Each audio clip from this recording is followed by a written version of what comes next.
Good morning students. आज हम शुरू करने जा रहे हैं अर्थशास्त्र, अध्याय 3, मुद्रा और साख। तो यहाँ पे मुद्रा का मतलब है रुपया, पैसा, या किसी भी देश की जो करेंसी है उसको मुद्रा कहा जाता है। और साख का मतलब है ऋण। साख का मतलब है ऋण। जैसे हम बैंक से ऋण लेते हैं या किसी व्यक्ति से उधार लेते हैं और बाद में उसका जो पैसा है, रकम है, वो चुका देते हैं, तो उसको हम साख कहते हैं। उसके बाद हम पढ़ते हैं कि मुद्रा विनिमय का एक माध्यम कैसे है। अब देखिए कि मुद्रा का इस्तेमाल हमारे रोज़ाना के जीवन की एक बहुत बड़ा हिस्सा है। अपने चारों तरफ देखिए, आप किसी एक दिन में मुद्रा से जुड़े कई सौदों की पहचान कर सकते हैं। क्या आप इनकी एक सूची बना सकते हैं? बहुत से लेन देन आप देखेंगे कि मुद्रा के जरिए वस्तु खरीदी और बेची जा सकती है। ऐसे कुछ लेन देन में मुद्रा के बदले सेवाएं प्रदान की जाती है, लेकिन कुछ मामलों में हो सकता है कि लेन देन होते वक्त मुद्रा का कोई आदान प्रदान ना हो, केवल बाद में भुगतान करने का वायदा हो। तो एक बात तो जो हमने यहाँ से समझी वो क्या है कि मुद्रा के माध्यम से हम किसी भी वस्तु का लेन देन कर सकते हैं। किसी भी वस्तु की कीमत मुद्रा में उसका भुगतान कर सकते हैं, मुद्रा के रूप में उसका भुगतान कर सकते हैं। उसके बाद देखिए, क्या आपने सोचा है कि जो खरीदारी है वो मुद्रा के जरिए ही क्यों होती है? कारण बहुत सरल है, आसान है। जिस व्यक्ति के पास मुद्रा है वह इसका विनिमय किसी भी वस्तु या सेवा को खरीदने के लिए आसानी से कर सकता है। जिस व्यक्ति के पास पैसा है, रुपया है, उसकी जेब में मुद्रा है, तो वो किसी भी वस्तु को, किसी भी सेवा को वो खरीद सकता है। इसलिए हर कोई मुद्रा के रूप में भुगतान लेना पसंद करता है। फिर उस मुद्रा का इस्तेमाल वो अपनी ज़रूरत की चीज़ें खरीदने के लिए करता है। जिस प्रकार एक किसान अपने अनाज को बेच करके और उससे मुद्रा प्राप्त करता है और उस मुद्रा का उपयोग वो अपनी अन्य जो ज़रूरतें हैं उनको पूरा करने के लिए उसका इस्तेमाल करता है, या उस मुद्रा से वो अन्य वस्तुओं और सेवाओं को खरीदता है। तो इस प्रकार जो मुद्रा है, मुद्रा से विनिमय करना यानी लेन देन करना आसान हो जाता है। एक उदाहरण से समझिए कि एक जूता निर्माता का उदाहरण देखते हैं। वह बाजार में जूता बेचकर गेहूं खरीदना चाहता है। जूता बनाने वाला पहले जूतों के बदले मुद्रा प्राप्त करेगा, पैसा प्राप्त करेगा जूतों को बेच करके, और फिर इस मुद्रा का इस्तेमाल वो गेहूं खरीदने के लिए करेगा। उसके बाद देखते हैं, जरा सोचिए कि जूता निर्माता यदि बिना मुद्रा का इस्तेमाल किए जूते का सीधे गेहूं से विनिमय करता, यानी गेहूं से उसकी अदला बदली करता, तो उसे कितनी कठिनाई होती। उसे गेहूं उगाने वाले ऐसे किसान को खोजना पड़ता जो न केवल गेहूं बेचना चाहता हो बल्कि साथ में जूते भी खरीदना चाहता हो। अर्थात दोनों पक्ष एक दूसरे की चीजें खरीदने और बेचने पर सहमत होना चाहिए। इसी को आवश्यकताओं का दोहरा संयोग कहा जाता है। यानी दोनों की आवश्यकताएं एक दूसरे से पूरी होनी चाहिए, इसी को आवश्यकताओं का दोहरा संयोग कहा जाता है। तो मुद्रा क्या है? इस आवश्यकताओं के दोहरे संयोग को भी क्या करती है? खत्म करती है, और जो लेन देन की जो क्रिया है उसको आसान करती है। एक व्यक्ति जो वस्तु बेचने की इच्छा रखता है वही वस्तु दूसरा व्यक्ति खरीदने की भी इच्छा रखता हो, परंतु वस्तु विनिमय प्रणाली में जहां मुद्रा का उपयोग किए बिना वस्तुओं का विनिमय होते नहीं, वस्तुओं के बदले वस्तु बदली जाती है, वहां आवश्यकताओं का दोहरा संयोग होना अनिवार्य विशिष्टता है, यानी विशेषता है। इसकी तुलना में ऐसी अर्थव्यवस्था जहां मुद्रा का प्रयोग होता है, मुद्रा महत्वपूर्ण मध्यवर्ती भूमिका प्रदान करके आवश्यकताओं के दोहरे संयोग की जरूरत को खत्म कर देती है। मतलब जहां पर क्या है, मुद्रा का उपयोग करते हैं विनिमय के लिए, तो ऐसे देश के अंदर क्या होता है, मुद्रा जो आवश्यकताओं का दोहरा संयोग है वो खत्म हो जाता है। फिर जूता निर्माता के लिए ज़रूरी नहीं है कि वो ऐसे किसान को ढूंढे जो न केवल उसके जूते खरीदे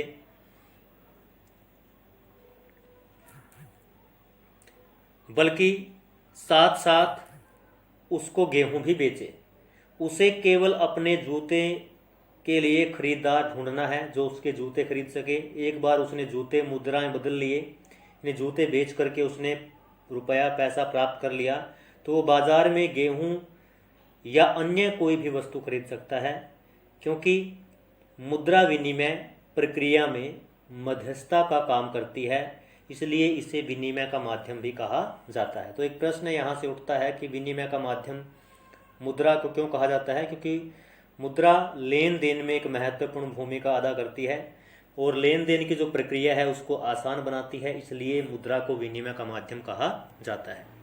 उसके बाद आता है कि मुद्रा के आधुनिक रूप कौन कौन से हैं, कि कौन कौन से रूप हैं जो इस समय वर्तमान में हमारे आसपास मौजूद हैं मुद्रा के।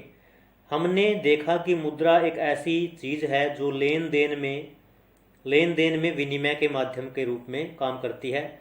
सिक्कों के चलन से पहले तरह तरह की चीज़ें मुद्रा के रूप में इस्तेमाल की जाती थी। उदाहरण के लिए बहुत प्रारंभिक काल से ही भारतीय अनाज और पशु मुद्रा के रूप में इस्तेमाल होते थे, यानी अनाज और पशुओं का इस्तेमाल किया जाता था आपस में, पशु के बदले पशु, अनाज के बदले अनाज, या अनाज के बदले पशु, या पशु के बदले अनाज।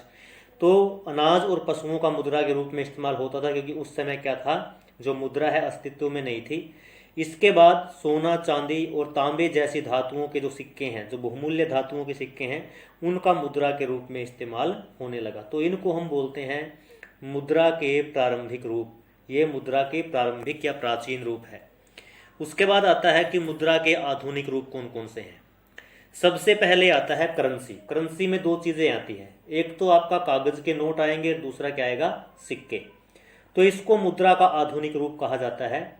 वैसे तो उस कागज की कोई महत्व नहीं है, लेकिन वो कागज क्या है, अगर वो मुद्रा के रूप में इस्तेमाल हो तो क्या है, उसका महत्व बढ़ जाता है।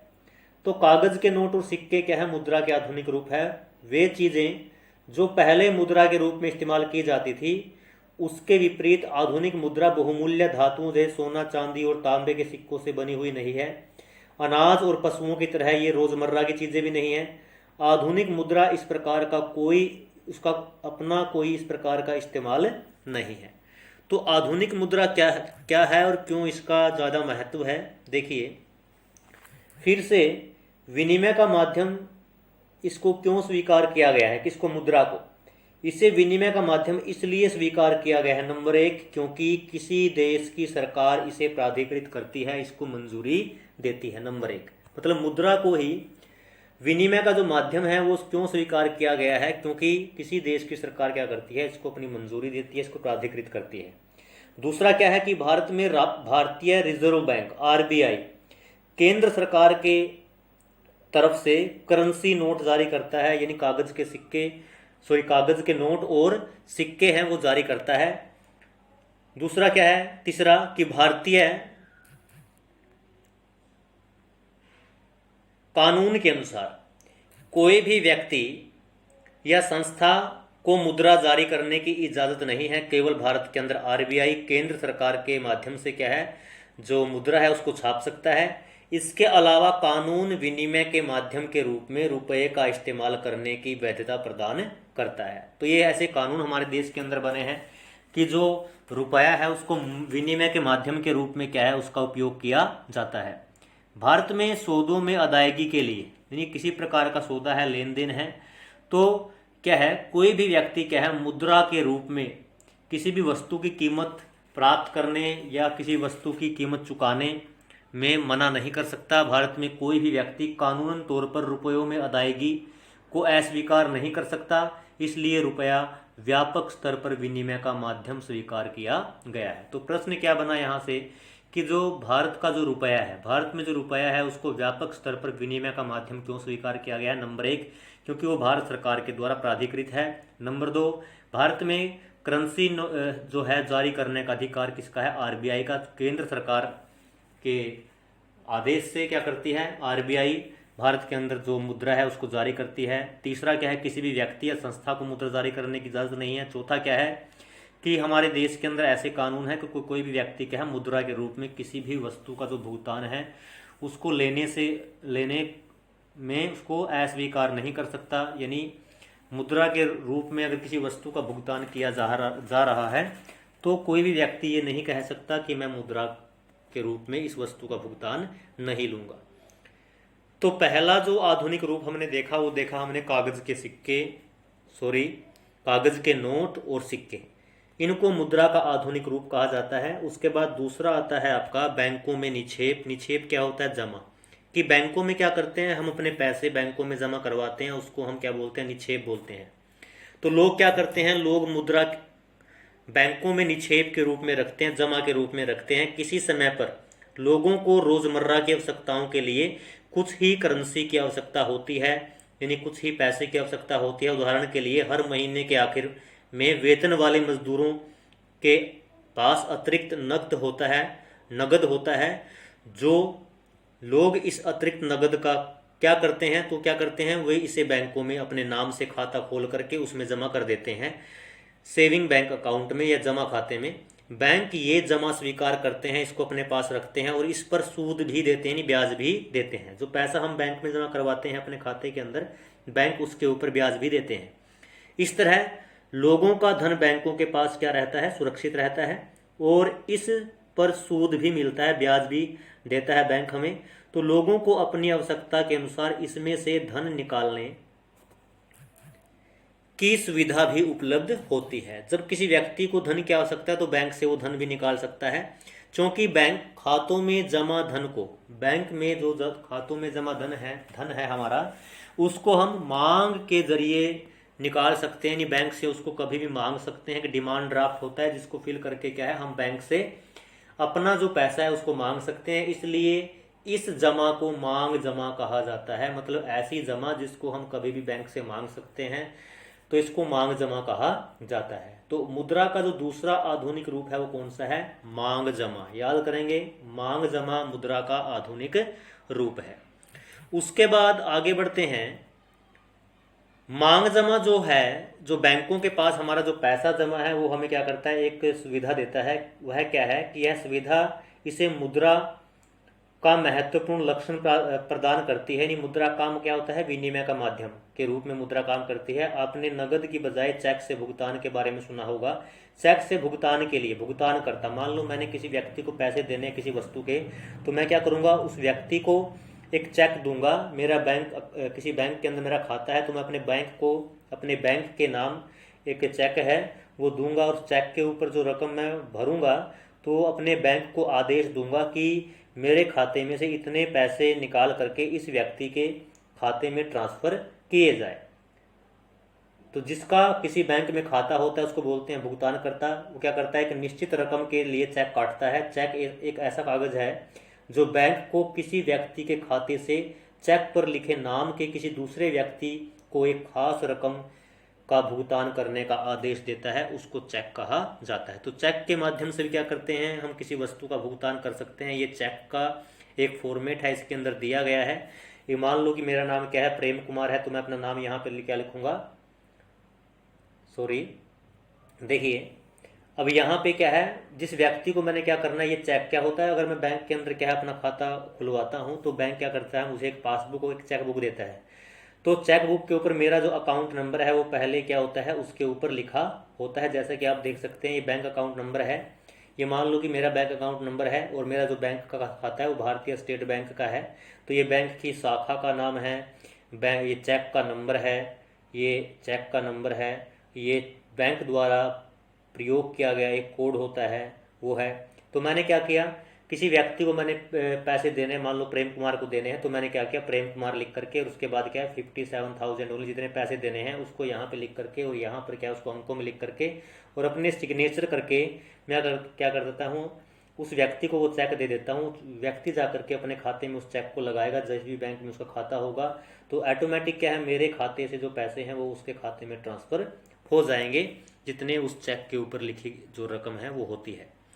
उसके बाद देखिए, इस तरह हम देखते हैं कि जो चेक है वो भी क्या करता है, चेक भी एक मुद्रा के रूप में उसका इस्तेमाल होता है, यानी लेन देन में उसका इस्तेमाल कर सकते हैं। इसके अलावा और भी बहुत से रूप आप देख सकते हैं, आप बता सकते हैं क्रेडिट कार्ड, आपका डेबिट कार्ड, तो ये भी कुछ क्या है, इनको भी हम मुद्रा के रूप में इस्तेमाल करते हैं। शर्त क्या है कि हमारे खाते के अंदर क्या है, पैसा है वो होना चाहिए, हम किसी भी वस्तु को खरीद सकते हैं इनके माध्यम से, तो इसलिए इनको भी मुद्रा के आधुनिक रूप इनको समझा जाता है। यहाँ आपको बैंक की भूमिका को याद रखना है कि बैंकों के लिए इन जमा के बदले कोई भी मांग जमा एवं भुगतान नहीं होगा।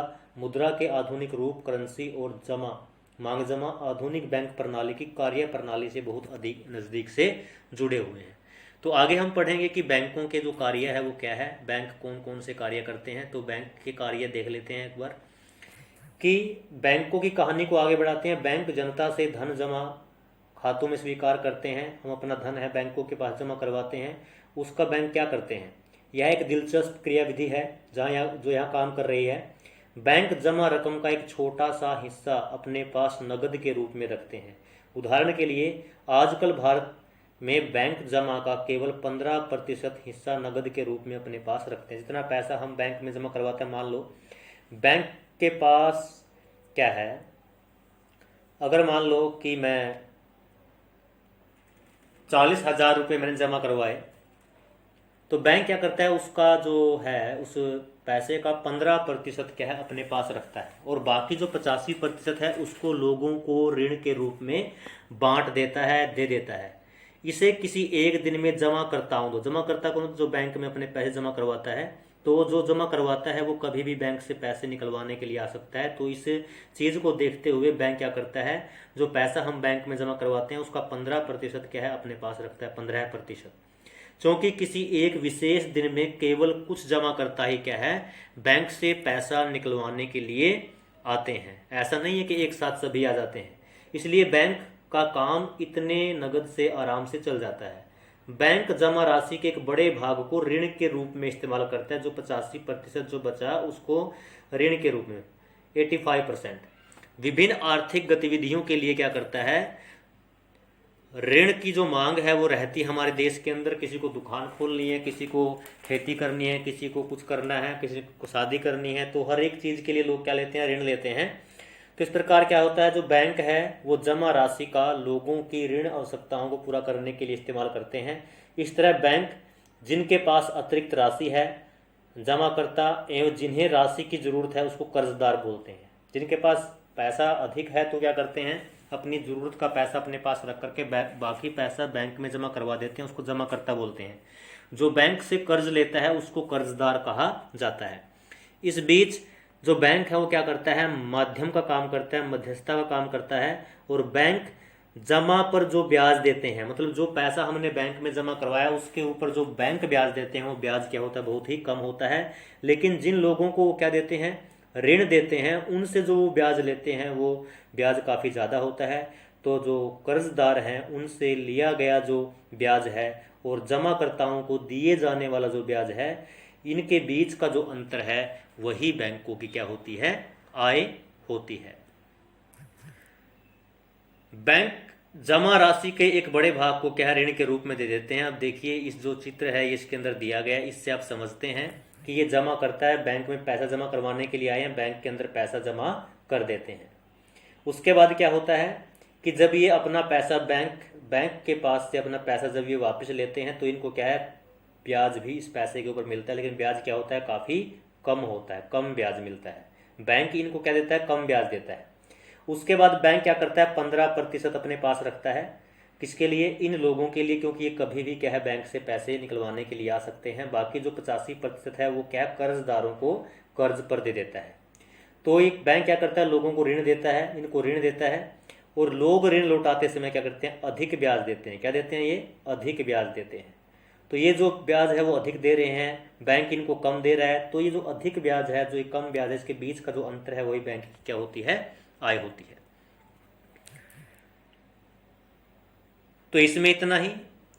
अगले लेक्चर में हम पढ़ेंगे कि साख की दो विभिन्न स्थितियां, कि जो ब्याज है, तो जो ऋण है वो इंसान को, मनुष्य को दो अलग अलग परिस्थितियों में डाल सकता है। उसके विषय में हम बाद में पढ़ेंगे। धन्यवाद।